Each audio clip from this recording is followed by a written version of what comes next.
Sunday. Yeah, true. You need a day off. Yeah. Oh, the body needs a day off. Yes, exactly. Once body does. And see, you need to catch up on a bit of sleep as well, John. Good idea. That's what I did this morning. Writing does drag into the late hours. Australia trail by 100 as Carey cuts into the offside. Can't beat the fielder at cover. No, it's been really impressive spell from Mehdi Hassan. The pitch which, we saw a couple of balls where puffs of dust and it gripped a little, but more or less just been control bowling. Mehdi into Carey on the front foot. Pushes back to the bowler. That's scary as always with those firm hands. Yes. Which can get you into trouble when you're batting in the subcontinent, but he's coming off 152 on Sri Lankan soil last year. Again back and nearly through the gate as Carey went back to cut. Looked a little bit tight. Nearly skidded it onto his middle stump. Able to keep it out. Showing us his wares is Mehdi Hassan. The arm ball just slipped through almost. Around the wicket now to the left-hander. Forward and defending this one back down the wicket. And like a lot of subcontinental spinners do as well, he's going through his overs quickly. That Ravindra Jadeja, Akshar Patel model. One way of building pressure. Before you know it, he's bowled 5 balls in this over. Mehdi around the wicket. On with the arm. Defended again from Alex Carey. So a quick over, as Bharat said. He's got 1 for 11, Mehdi. Australia trail by 100. And they're 4 for 128 for tyre power. Your trusted tyre experts.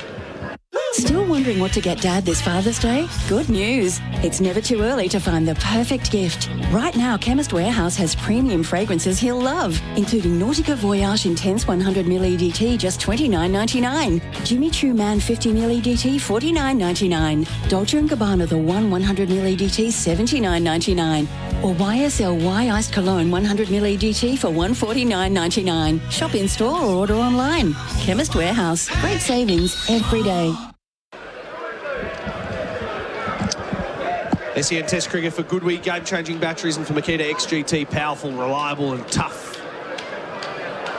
Bangladesh been celebrating their wickets hard on the Chemist Warehouse replay screen. Saving your prescriptions at Chemist Warehouse.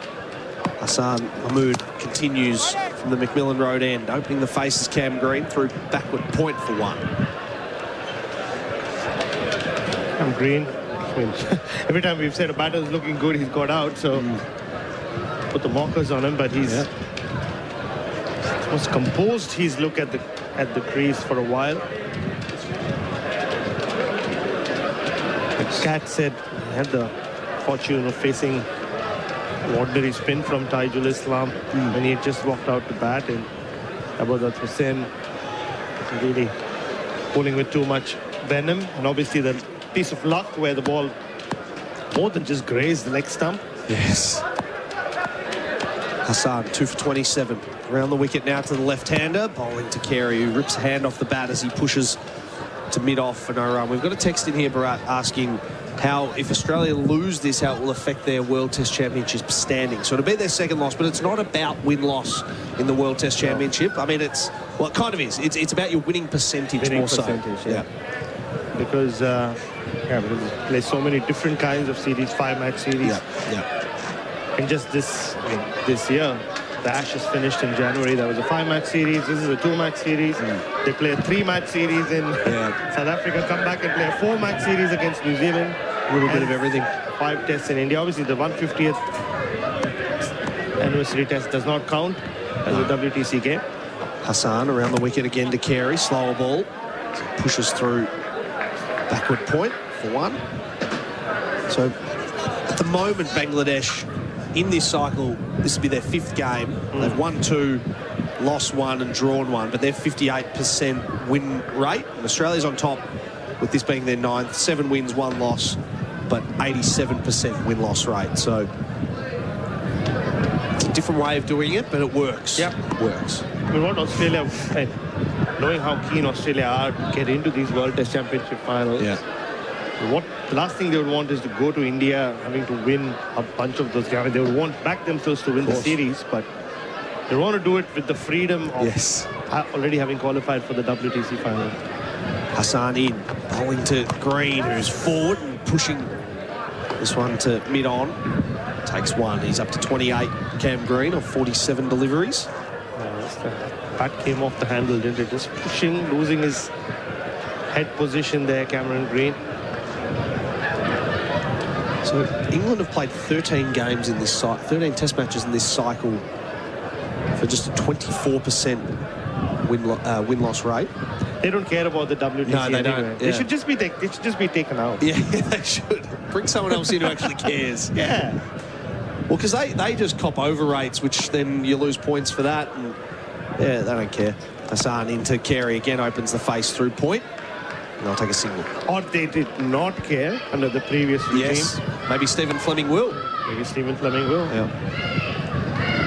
So West Indies sitting bottom of that table as well with their 12 matches played, but a percentage of 20.8. So there's another element to how we go about Test cricket, Bharat, which I love. I actually am a big fan of the World Test Championship and the points, and it means every test means something. Yeah, and the final is quite the event. I've been to the last two. Last year we had so many South African fans in attendance. It was quite the special moment when they finally won it. Kemba Bavuma lifting the mace. Green on strike. Hassan bowls the last ball of the over, whips through the leg side, beats the two fielders, and it's going to be chased down on the boundary by Tuscan. Tosses it in, and they get 3. So end of the over. Tom Morris coming up on the other side of it. 41 overs been bowled this innings. Australia 4 for 135, trailing by 93 on the Tyre Power scoreboard, your trusted tyre experts. As Australia's global logistics people, Northline delivers industry-leading, fully integrated freight management solutions, connecting Australian businesses to their customers and the world. By road, rail, air and sea, Northline transports for every industry, from mining and renewables to retail to pharmaceuticals and more. Let Northline connect your business to the world. Unlock reliable freight management, warehouse solutions, Australian support and a dedicated account manager. Northline, Australia's global logistics people. Learn more at northline.com.au. SEN Test cricket for Goodway, game-changing batteries, and for Makita XGT, powerful, reliable and tough. There's a Mexican wave of sorts below us. Fair to say it wasn't overly successful. Tom Morris with you, Trent, Copeland and Bharat Sundaresan with me. Australia 4 for 135, a deficit of 93. Green is 31, he's facing Mahedi, who picked up Smith on the back foot, defending down to long on for 1. Good afternoon again, gents. It feels more like a Costa Rican wave. It's milder than the Mexican wave. Just guessing, smaller country. I got you. You don't have to clarify. I picked it up. Have you been to Costa Rica? No, I've been to Peru, which is in another continent, but I just want to say that's the closest I've been to Costa Rica. Have you travelled much, Copes, in your time outside of cricket? Yes, I have, and it's probably not been to South America and places like that. It's been more to New York and America and the UK, the extremities of Europe. Yeah. Whilst I've been over there for cricket and things like that, I went to Cato's homeland. Mahedi bowls to Carey, who's defending down the pitch. Following my wife around to Glasgow 2014 Com Games, watching that, and then we went through Europe and went to Dubrovnik. Yes. She won gold. Yeah. Unlike the most recent one, that was heartbreak against Jamaica, wasn't it? I know, yeah. Heartbreak. Yeah, Kim was commentating as well. Yeah. So she's lived it. Mahedi bowls to Carey, defends down the pitch. That's netball, for those who are wondering what we're talking about. What a sport. You were there when I became a netball convert when the Melbourne Mavericks were on our little flight to Copeland State Volleyball. I was there. Mahedi bowls, Carey cuts, it was a loose delivery, straight to the man at cover, no run. No, we're Melbourne Mavericks fans from way back, about 3 months ago. Yeah. Went to Copeland State. 2 days later, I went and watched them play in Adelaide. Yeah. I was booed because I sat in their section. You were booed? With the Thunderbirds. Oh, Thunderbirds, yeah. SEN now with 2 teams. That's right. Not just the Mavericks, they've also taken over the Giants. They have. Oh, it's big, isn't it? So Mahedi bowls. Carey plays it to mid-wicket for no run. But you're a GWS Giant as well, aren't you? Yep. Netball and football. Netball and football. And my wife Kim was the inaugural captain, so player number 1 for all the Giants when they were established. What year was that? Mahedi bowls to Carey. defends, no run. End of the over. 4 for 136. You can follow SEN_cricket on Instagram, X, and Cope's favourite medium, TikTok, for highlights, interviews, analysis, and opinion from right across the SEN network. I'm big on that. When you're feeling a bit peckish, you're never more than an almond away from a healthy snack. Australian almonds are easy to make part of a balanced, healthy lifestyle, and there's so many ways to enjoy them. Great for after-school snacks, smoothies, baking and boosting flavouring meals, they're also loaded with healthy fats, protein and fibre that offer unique health benefits, including supporting heart health.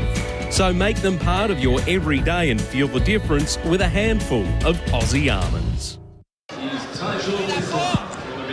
SEN Test Cricket for Goodweek, game-changing batteries, and for Makita XGT, powerful, reliable and tough. Australia 4 for 136, Carey 5, Green 32, trailing by 92 runs. Always had a lot of respect for Trent, Copeland. I think my respect just grew a little more because when you ask him where all he's travelled to, I thought, like most white Australians, the first thing he would say is Bali, but he didn't mention it at all. Well done, Copes. I have been there. It's not on the highlight list. There you go. Tajul left arm finger spin, bowling to Green, who drives it to cover, no run.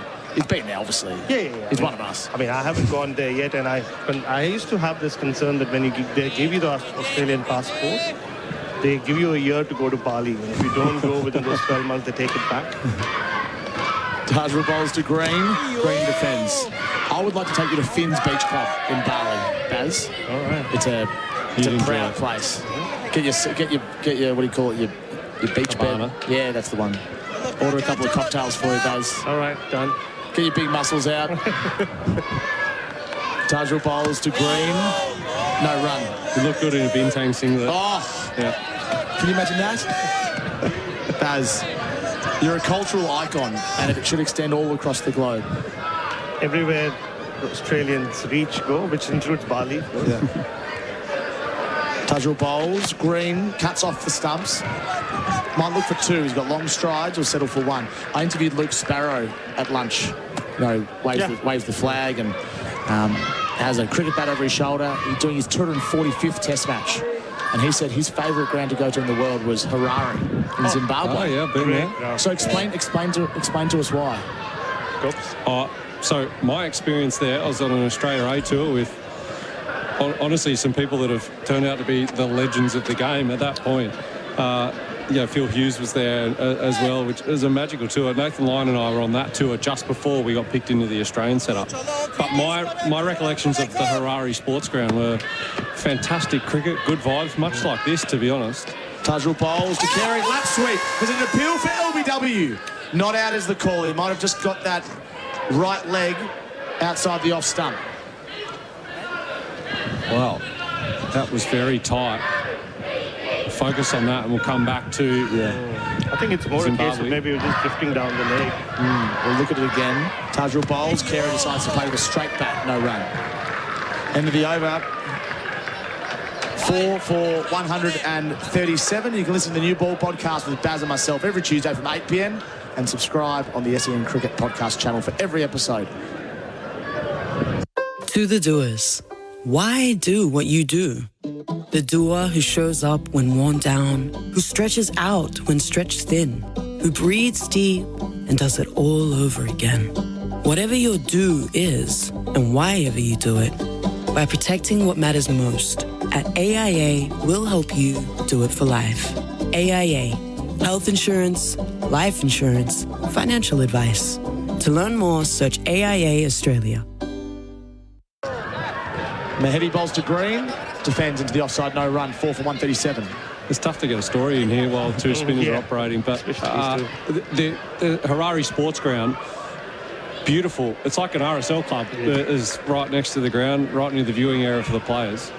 Mahedi bowls to Green, again on the back foot, punches it to long on for one. He moves to 34. There's also a golf club right next door that we played a couple of times during the tour. But the thing that stood out to me the most was the cultural differences. So Mugabe's police, when you say we're coming from the airport into the city and to the hotel, there would be police cars, then there would be Mugabe's police. Oh. Mugabe's police would be in the back of trucks with machetes and machine guns. And Carey facing Mahedi. Cuts to cover, looks for a single. Green will find a shot. The stubs at the non-striker's end, but it didn't get there because there was a fielder at cover that got in the way and intercepted it. It's a captain as well. Shanto. That would hurt. It could have been a lot worse. Poor Shanto was standing there in the line of the ball. Carey would have made it anyway, you would have thought. He went to catch it, and he was surprised by the pace of the throw. Goodness me. So my main recollections are a beautiful cricket field. Some amazing cricket on that tour. There's 2 red ball games, 4-day games, and a white ball series, a tri-series with South Africa A, Zimbabwe A. But also those cultural differences. I was so raw. I hadn't seen much of that, and I was taken aback. But a beautiful place. The heady bowls round the wicket to Green. No run to mid-wicket. And the Mugabe compound, I remember from my visit, is right next door. Yeah. The Indian team were practicing and they were told, do not hit the ball in that direction. Yep. Because he was still alive at that point. My trip to, I think we have enough time this evening, included a lot of interesting things. The cricket was great, like the Harare Sports Club bar is good. Yeah. There was also an allegation, criminal allegation against one of the Indian nationals who was involved with the boundary setting there. Heady bowls over the wicket to Green, drives it back, no run. And since I was working for an Indian newspaper, I was asked to leave the cricket, and I spent 3 days in a criminal court in Harare covering that case. Where his people came and told me, if you continue coming here, you'll end up in their position. Heady bowls to Green, no run to mid-wicket. He's 34, Carey's 6, Australia 4 for 139. SEN Test cricket for good week, game-changing batteries, and for Makita XGT, powerful, reliable and tough. My day. Wake up 7 a.m. Log on to 39 emails. Reply to 21 of them. Attend 3 meetings. Lunch. 2 more meetings, 12 phone calls. Run club at 6 p.m. 7,642 steps for the day. Stretch. 5 minutes. Dinner. Your life runs on numbers. So should your fuel. High protein, macro balanced, flavour packed ready meals by Strength Meals Guy. Only at Woolies. The over rate is level, and partly because there's spinners bowling at the moment from either end. 4 for 139. Carey's on strike to Tajul. Knocks it down to long on for 1. Yeah, so I had no choice but to go every day, and I've never been a court lawyer, so I wasn't sure about the etiquette. And they're very strict there in that part of Africa, and I was told every time you walk in and out of the courtroom, you have to bow to the judge, or you can get arrested. So I was bowing all the way down. I thought I was in Japan. I was doing the full. I was just a bit taken aback by the setting. Tajul bowls to Green, punches it to cover for a dot. And obviously I wasn't a player, so I wasn't staying in a good hotel. I ended up in a hotel where they had, I think, 150 rooms, but there were 4 guests. What do you mean? There were only 4 guests staying there. And I was one of them. Tajul bowls to Green, back foot, gives himself room, no run to point. Sorry, what was in the other 146 rooms? They were all empty, yeah, so it was an interesting Surely you got hotel. an upgrade. Yeah. Penthouse suite for Baz. There were activities on, there were people using the other rooms, but that was only for other purposes, and they would just leave. So nobody was staying there. So I was the only resident. I wasn't understanding what you were talking about. Tajul bowls, I still don't. Green, no run, back to the bowler. Baz, you've had some cultural experiences, I'll tell you that. Yeah, certainly do. Heavy medal in India, black tie dinner at the Hall of Fame at the AFL a couple of months ago. Whatever this is. Tajul bowls to Green, left arm round the wicket. Green can't beat the man at short cover. Well, let's just call him the box man for now, because he's diving to his left and diving to his right and saving a single. He's lived a life, our man, hasn't he, Coach? Sure has. And he's 41 years. Still many more to come, Baz. Tajul bowls, Green defends. 1 run from the over, 4 for 140. Baz has told his story for now. Simon Katich is going to jump in, and the Australia trails by 88. Pie, pie, pie, pie, pie, pie. Pie, pie, pie, pie, pie, pie, pie, pie. Pie, pie, pie, pie, pie, pie, pie, pie, pie. Pie, pie, pie, pie, pie, pie, pie, pie, pie.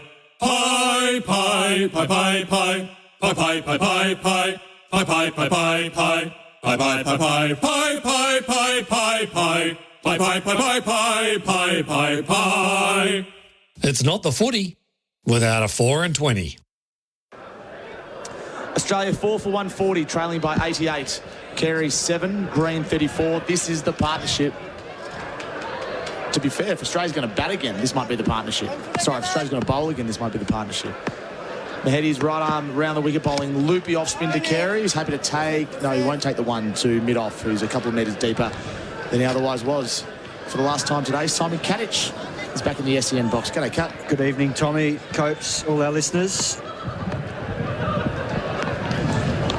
Mahedi bowls, Carey defends. Well, 26 minutes left, or is it 25 now? 25. Australia can get down, 4 down at stumps. I'll have to take that. Mahedi bowls to Carey. He started to dance down the wicket, then he changed his mind, cut it to cover point. He's 7 from 27 balls. These two will try and see out the last 25 minutes, come back tomorrow, try and bat all day. It's got to be the plan. Mahedi bowls to Carey, who defends, and the next day. If they'll take a draw from here, the Australians. Definitely. In a heartbeat. They'll still be trying to win the game, but they undoubtedly.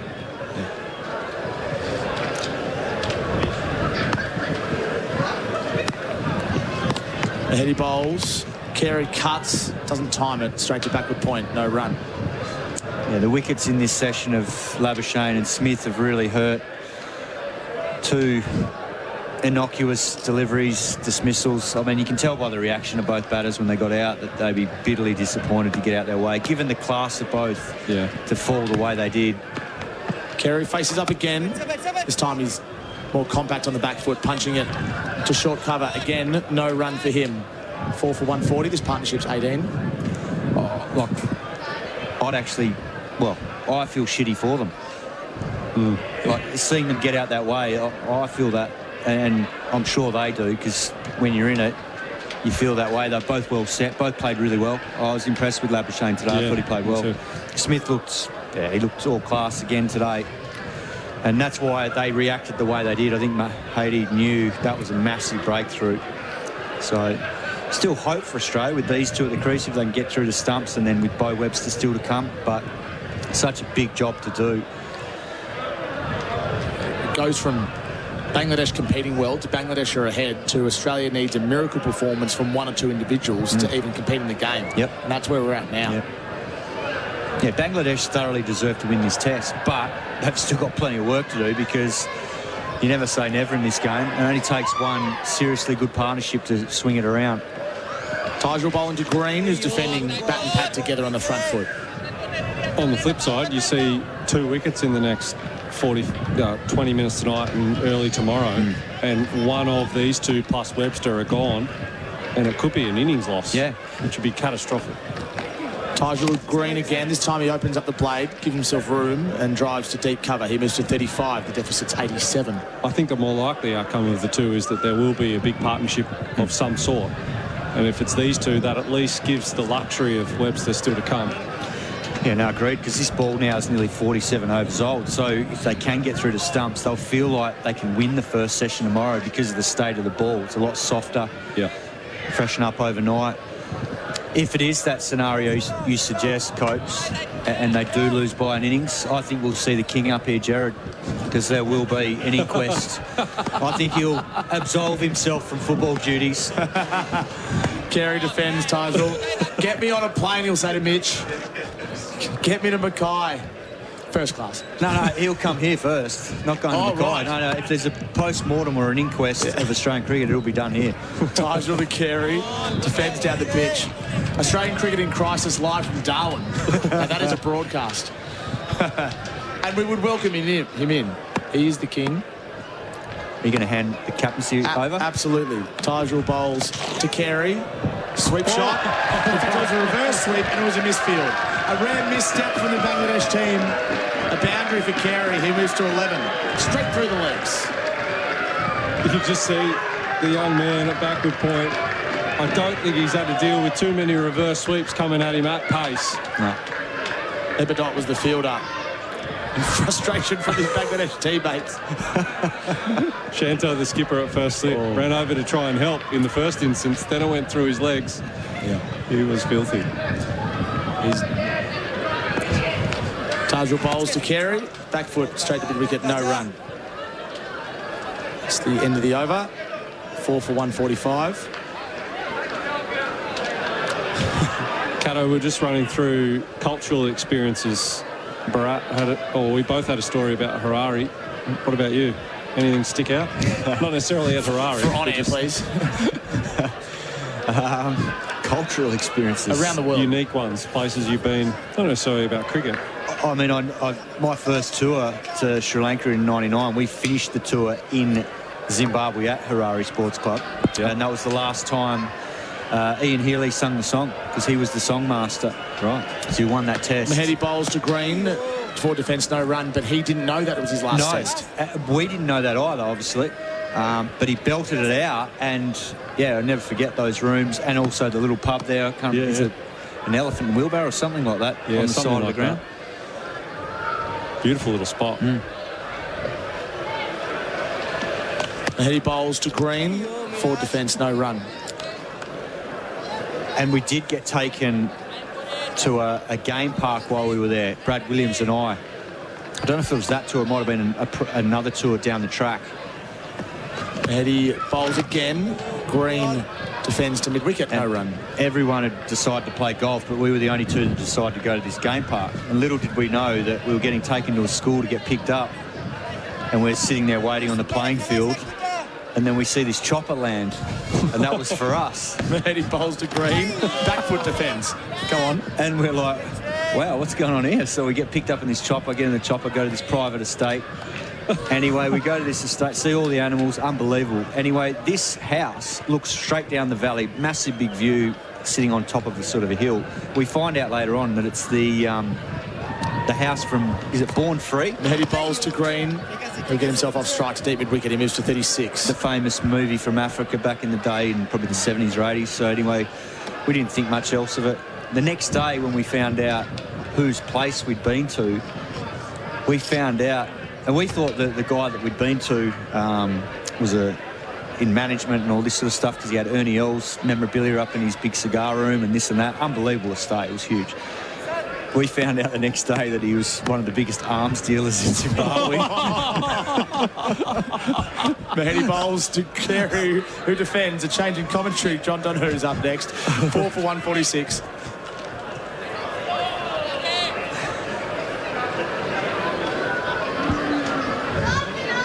Still wondering what to get Dad this Father's Day? Good news. It's never too early to find the perfect gift. Right now, Chemist Warehouse has premium fragrances he'll love, including Nautica Voyage Intense 100ml EDT, just $29.99. Jimmy Choo Man 50ml EDT, $49.99. Dolce & Gabbana The One 100ml EDT, $79.99. Or YSL Iced Cologne 100ml EDT for $149.99. Shop in store or order online. Chemist Warehouse. Great savings every day. SEN Test cricket for Goodwee batteries, and Makita XGT, powerful, reliable, tough. Strayed again. It's one of those days where we've strayed into different areas. Arms dealers. Okay, interesting. Tuscan bowling now to Green. Outside the off stump, he goes to drive. And ball ends up a cover. We've got to keep going here. Yeah, keep going. And so, arms dealer. And we found out from one of the Zimbabwe boys, because when we told whose property we went to, we told him the name, and he went, oh yeah, he's the biggest arms dealer in Zimbabwe. We're like, whoa, we had no idea. But he hosted us magnificently, and yeah, we got to see all the animals on the estate. It was a magnificent game park. I guess what else has happened on the travels? A couple of Wimbledon finals during Ashes tours, 2001, 2005, which was very special. Green faces up. Drives from the crease beautifully through the gap. An extra cover, and it races away to the boundary for 4. Cam Green getting into his groove very nicely here now. He's up to 40. Yeah, he's looking really comfortable. It's been a good innings. He's settled nicely early. And now, with a score on the board, he's playing some beautiful cover drives. And that there was high quality. Got himself in a great position. Big, tall man. Good transference of weight through the shot. And the placement was spot on. 150 up for Australia. Well, this is JD what we see at Shield level. This is the conviction in his footwork, his patterns. Great to see. Tuscan to Green again, back and defending. Just got to be mindful now. They've got the deep backward point out there, and they are happy with him trying to work the ball for one out there in that region, because we've seen a number of chop-ons in this test already. So he's just got to be mindful of that. Don't get sucked into looking square here just to rotate strike. Keep banging it past mid-off and cover, looking straight. Nothing wrong with picking off mid-off and mid-on for an extended period of time. At some point, you'll hit the gap, but don't get lured into running the ball square of the wicket here. Australia trail by 78 runs. What sets up a big day 4 tomorrow here in Darwin. 4 for 150. Tuscan in, Green, forward and defending. As solid as ever.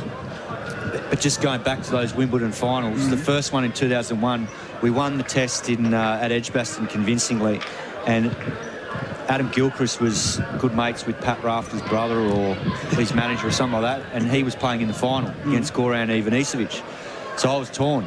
Because Big Goran had never won before. Yeah. So all the boys are there with their bag of greens, and I hadn't played yet, and just had the Travel X cap on, but I was quietly going for Goran, give him a heritage. So I had to keep it really on the down low, because all the boys are going for Pat Rafter, and I love Pat Rafter. Tuscan in, bowls to Green, who slices to cover. That is the famous one where they wore the baggy greens. Yeah, and we were right behind the players. So where the player is, we're just elevated basically just above there. Gun barrel, like unbelievable seats. And it gets to the 5th, 2-all in the 5th, and Goran wins at 10-8 in the 5th. And it was an unbelievable match. Like, both players were superb. But I had to be really quiet in my celebrations, because I wanted to see the big fella win, and he deserved it. He was a remarkable tennis player, but also a character. Last ball of the over. Tuscan in to Green. He's forward and defending once more. So end of the over, 4 for 150. Trail by 78. Rolling up to the Wimbledon final with your baggy greens on. I don't know if I think in the documentary, Warney said he didn't love that. No, he didn't like it at all. So he wore his Travel X cap as well in protest. Yeah. And the other one was Damien Fleming. Really? And there's a conspiracy theory going around that's why Flemmo never played another test. Oh, really? Wow. But the second one in 05, it was Federer Roddick. Yeah. And Federer just towed him up. Yeah. It was unbelievable. He was unbelievable to watch. And I know Steve Smith's a big fan of Roger Federer, and I think he's met him and spent time with him and hit with him as well, hasn't he? Yeah, they had a few hits down at one of the Australian Opens. And that was something else, because he was poetry in motion watching him play. Heady around the wicket to the left-hander, who presses forward and defends. No run. Arms dealers and Wimbledon finals. I know. It's crazy. What an afternoon you've had. Yeah. What else will we get from Simon Katich? Another 5,000 people in here today in Darwin as Carey pushes forward and hits to mid-off. No run. John, do you want to go into AFL Grand Final? Yes. Given you've told me about the Tigers' loss to Saints today, we'll go about the 3 premierships for Richmond. Fair enough. Full and defended. My wife's a Richmond supporter, so I've had to deal with it with the in-laws and the wife. And so anyway, yeah, you've had your fun. One of the best ones was in the UAE for IPL in the bubble. And it was the Geelong one when we played them at the Gabba. Yeah. And so we couldn't obviously go, but Mahedi down the wicket, back defending down the wicket. No run to Alex Carey. We're in the team room watching it, and obviously Geelong had a good start up at half-time, and was with Finchy. He was with us at RCB, and he was carrying on because he thought Geelong were winning. Yeah, of course. 2 balls to come in the over. Mahedi to Carey again. Big lunge forward.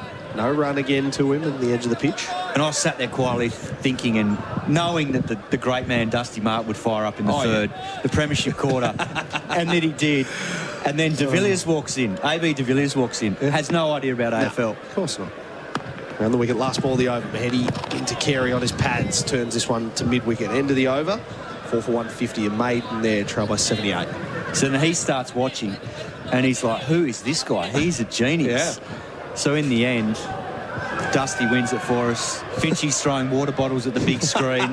Like, this thing's probably like 100-inch TV. It's massive. Yep. And in the end, A.B. de Villiers' favourite player is Dusty Martin. Really? So we nicknamed him Dusty de Villiers. Wow. Because they were of the same level. Like, A.B. de Villiers is probably one of the greatest of all time in multi-formats, and particularly in T20 cricket, and particularly in the IPL. He was something else. Did he sit down and actually watch it? You guys were all explaining it to him? He sat there and watched, and he was like, how good is this? And we started talking to him about why Dusty's so good. And it was a great afternoon seeing Finchie go from the penthouse to the the proverbial. Tuscan continues bowling now to Green, who defends to mid-wicket. Our producer Mitch is sitting back in Melbourne just blushing here with his Tigers as well. 3-peat. This time will come again. Yeah. Just got to be patient. This is great. You're listening to Simon Katich's Story Time. We'll have a special episode on Tuesday where Simon will sit and tell stories for 6 hours. This is your journey. Everyone's Simon tuned out. No, far from it. Hey, you know who hasn't tuned out? Richmond supporters, reliving those memories. Well, they weren't that far. Well, they weren't that long ago, thankfully. Wish I could relive some grand final memories. You and me erased both. Stephen Milne's bounce from my memory, 2010. So Tuscan bowling to Cam Green, 40 not out. Over the wicket, Green back cutting. There's protection out there on the fence. All the way along the ground to the backward point region. He's 41. You're a lover of US sports, Copes. I am. What's the best you've been to in the States? Probably, I'm a 49ers fan, so I'm pumped for next month. Oh, yeah. You coming down? In Melbourne, yeah, I'll be there. Up against the Rams to kick off the NFL season. So that's going to be awesome. But Levi's Stadium, but the old Candlestick Park with San Francisco, being a fan. But probably the main one that I've experienced, it was just incredible. It wasn't actually necessarily a massive occasion, but Kim and I went to New York over Christmas time, White Christmas, incredible time, and Madison Square Garden watching ice hockey. Carey on 11, faces up and defends to cover, no run. So it wasn't necessarily, grand final, Super Bowl, anything like that. It was actually just the occasion of Madison Square Garden. Being there and seeing that in and amongst walk outside and it's snowing in New York. It is special. My wife and I on our honeymoon went to, well, I basically called it our sporting moon because we went to 2 games of basketball, 2 NFL games, and an ice hockey game all in Madison. It was basically my honeymoon and she just tagged along. So, she enjoyed it. And, they do it well over there, don't they? It's the best. It's the best. Go the Knicks. Around the wicket, Carey, full and driving to cover. I haven't had a great selection of teams over my journey. The Saints, the New York Giants have had some success, but not recently. The Rangers haven't won since the 90s, but I finally got one this year. Yeah, that was cool. The mighty New York Knicks got the job done after all these years. You should I was talking to Steve Smith on the morning of day one about him being in New York while that was all going on. That would have been... he was talking about it as, he didn't go to a couple of those games, but just being in New York, particularly for the celebrations, that was incredible. Tuscan bowls to Carey around the wicket, tucks this one in through mid-wicket. No run. You said the night that OG Anunoby had the tip to beat the Spurs in that, I think it was game 4. Yep. He's like, the streets of New York City were just off the charts. Unbelievable. Like, people, there was no... It's always a busy city, right? Like, everyone knows that. But it was every single person, as far as the eye could see, had a Knicks jersey on. And every single one of them had watched the game. Yeah. So it's an interesting story about New York sports because the Knicks, they say, are the team that binds the whole city together. Because you've got the Jets, you've got the Giants, but in basketball, and no one really cares about the Brooklyn Nets. Around the wicket here from Tuscan, bowling to Carey, who defends back down the wicket. They say the Knicks are the glue that holds New York together. So it was wild. My sister lives there. She said the city was going ballistic.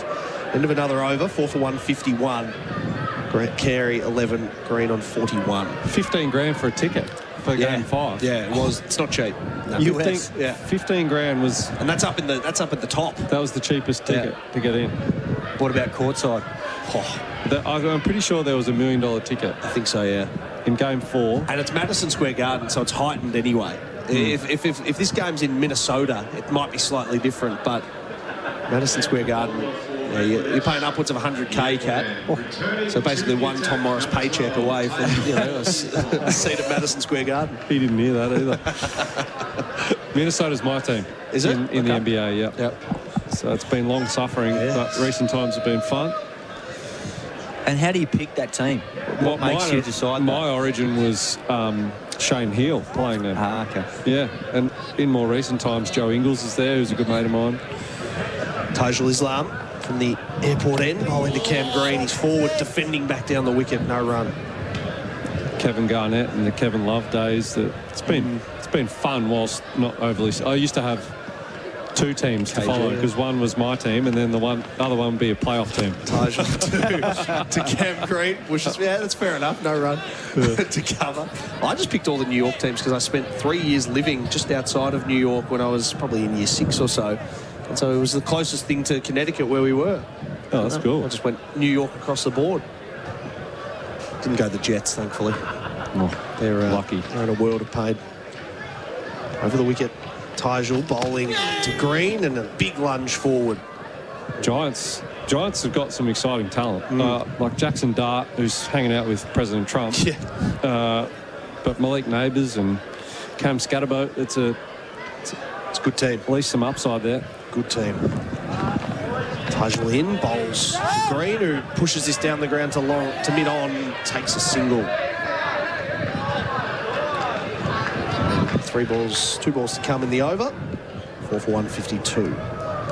5 minutes to go before stumps. And really, these two have to still be there. Yeah. Have to still be there, and then an enormous job in front of them tomorrow. 76 runs behind still. Day 4's going to be unbelievable, isn't it? Yeah. I'm looking forward to it. One way or another, it is going to be an epic day of cricket, whether it's Australia taking the lead and then pressing on from there or Bangladesh making history. It's going to be exciting. And the way it should play out, the second new ball is probably going to be around lunchtime. Tajul, 2 balls to come in the over, bowling to Carey, pushes down the ground beautifully. Beats both the fielders up in the ring. And away, and a long off for 4. Just an effortless punch from Alex Carey. Yeah, Alex Carey has got that power as soon as he sees it full. Beautiful timing too. Just a bottom hand jab, really. Good placement because mid-off's quite deep. It was flighted by Tajul. Australia trail by 72 runs. 4 for 156. We've got 3 minutes left in the day's play on day 3. Alex Carey's 15. He's on strike. Tajul bowls. Carey's back defending closely below his eye level. End of the over. Australia trail by 72 runs. 4 for 156. Carey 15, Green 42. SEN Test Cricket for good week, game-changing batteries, and for Makita XGT, powerful, reliable and tough. Might just quickly run through the scorecard while we have some time. Obviously, a little bit earlier today, Josh Hazlewood ended with 6 for 89 from his 28 overs. He got to the 300th wicket in style, 9th man to do so, so he ended up with 6 for. And then the Aussies going out to bat. Travis Head bowled by Hassan Mahmood for 17. Jake Weatherald, the first to go, chopping on also to Hassan Mahmood for naught. Marnus Labuschagne 31. He looked good at the crease, Marnus, and then just had one little moment of lack of concentration, gone for 31. Steve Smith caught and bowled for 44, and Cam Green's 42, not out, as is Alex Carey. So it's been an interesting day of cricket. Certainly has. It'll be Mahedi now from the Macmillan Road end.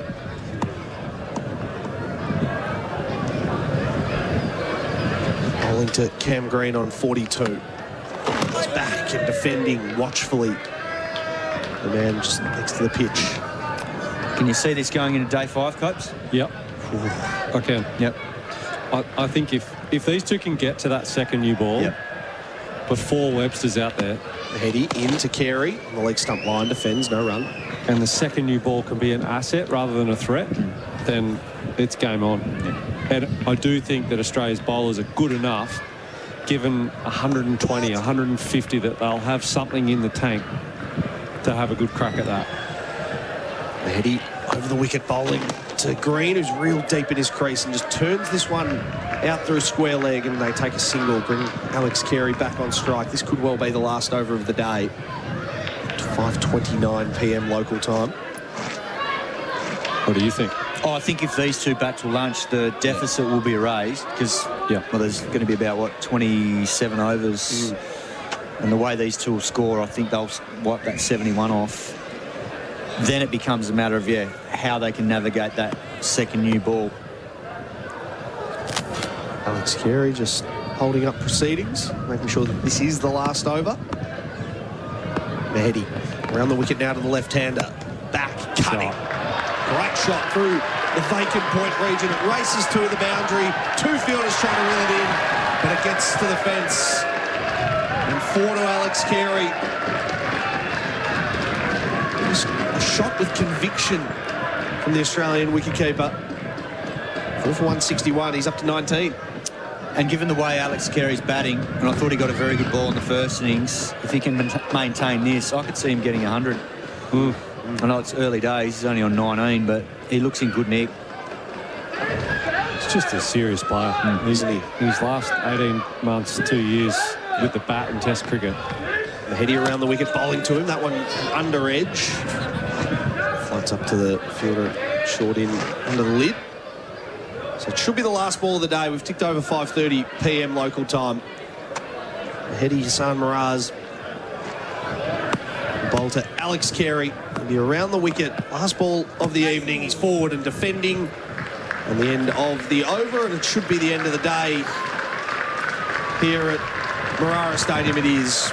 So Australia, the salvage mission is on. 4 for 161. They're 67 runs behind as we head into a massive day 4 of action. Trent Copeland and Simon Katich. This game's going deep. Certainly is, and a credit to Bangladesh. Firstly, with the bat today, they applied themselves beautifully again to extend that first innings and the lead well above where they probably thought they were going to get to when they started the day. I think 153 runs in front. So to get it out to 228 in the end was superb application and concentration. And then Australia, not a great start with Weatherall departing for a duck and then head chopping on, but I think Australia have applied themselves well. I thought Labuschagne and Smith played well. Now Green and Carey. So they're certainly going to put up a fight tomorrow, and I expect this game to potentially go into day 5. So final word from both of you. We said at the start of the day it was Judgment Day. Where do we sit on that now as the Australians are 67 runs behind? Well, we can probably hold our judgment given where the contest is at. That what I would say is Australia are up against it, and it could be, in terms of judgment, there might not be an inquest, but this will be a hard look internally if this goes the way the first 3 days of this Test match has gone. So, Judgment Day for Australia. I think Bangladesh win the day again, and Australia need to come out fighting tomorrow. The only thing I would say, just to add a little Australian flavour in there, was Josh Hazlewood's 300th Test wicket. The boy from Donehue, he's a 35-year-old, hasn't had it his way the last 18 months with his physical health and missing quite a few Test matches, but 300 Test wickets, the 9th Australian to do so, 77 Test matches, universally loved in the Australian change room and all of his teammates. Well done, Josh Hazlewood. Absolutely, and well done to you guys for a big day. So Australia trail by 67 runs at the close of day 3, 4 for 161. Up next, we're going to take you to the third quarter of the Q Clash. Speaking of the footy between Brisbane and the Gold Coast at the Gabba, it's the Lions by 21 points currently. Jack Fulham, Luke Hodge and Mitch Robinson are on the call. Goodbye for now, and we'll see you for day 4 here in Darwin. For Goodwee batteries, you're in safe hands with Goodwee and Makita XGT. Powerful, reliable, tough tools for mining. Australia and Bangladesh on SEN Test Cricket.